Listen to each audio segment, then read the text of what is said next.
No time like the first time, Tom. Don't get better. Outside of each new Assassin's Creed action RPG, nobody's really doing fleshed out open world period pieces anymore.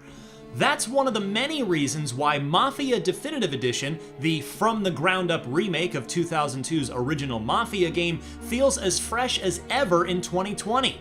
It also helps that it looks fantastic. I played half a dozen missions of the new old crime epic and came away sufficiently impressed. And it's collection day, boys. So Tommy, you'll drive, Paulie and Sam can handle the rest. Many who play the remake of Mafia 1 will have likely never played it previously, but even those who have, like me, probably haven't looked at it in well over a decade, also like me.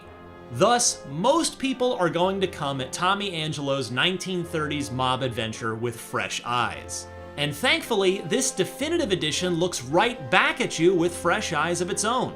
Let's get the most obvious thing out of the way first. Mafia looks fantastic as a full-blown remake. I'm so glad it's been given that down-to-the-roots treatment rather than having taken the easier remaster path.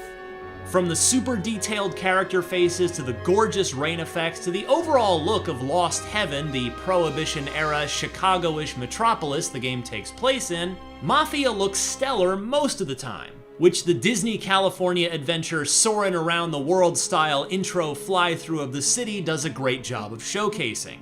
There are some imperfections, some last-gen lighting still jarringly jumps out on occasion, but by and large, Mafia looks like a brand new 2020 video game.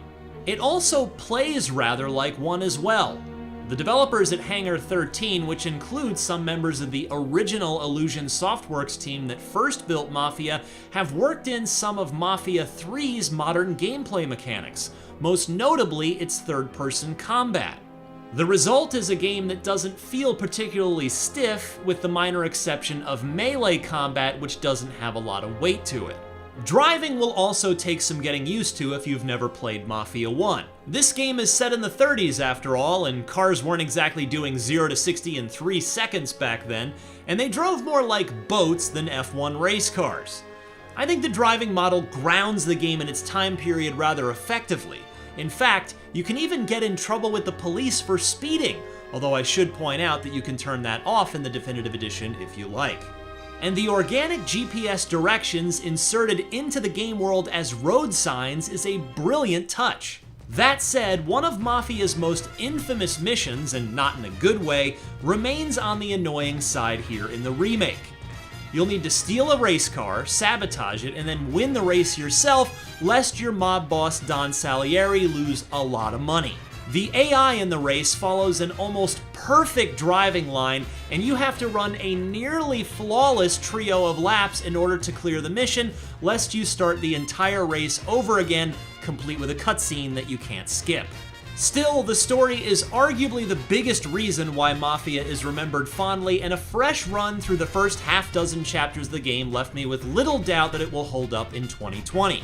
Tommy's story of unwittingly becoming a driver and later full-fledged member of the Salieri crime family is told in flashback chapters, with the action eventually catching up to Tommy the narrator. This clever tool allows the game to move forward at a brisk pace with little of the busy work and minutia that bogs down so many open-world games. That's important to know about Mafia 1. Even though it's set in an open world, it's really a fairly linear narrative-driven game, and I mean that as a compliment. You'll want to see Tommy's story through to the end. The payoff is well worth it, I assure you. The first Mafia remains my favorite in the series after 3 games and almost 20 years, so I'm thrilled to see it come back around and still be so much fun to play. The remake is very technically impressive, and the story has aged well. Look for Mafia Definitive Edition on PS4, Xbox One, and PC on September 25th, and for more on all your most anticipated video games, stay tuned to IGN.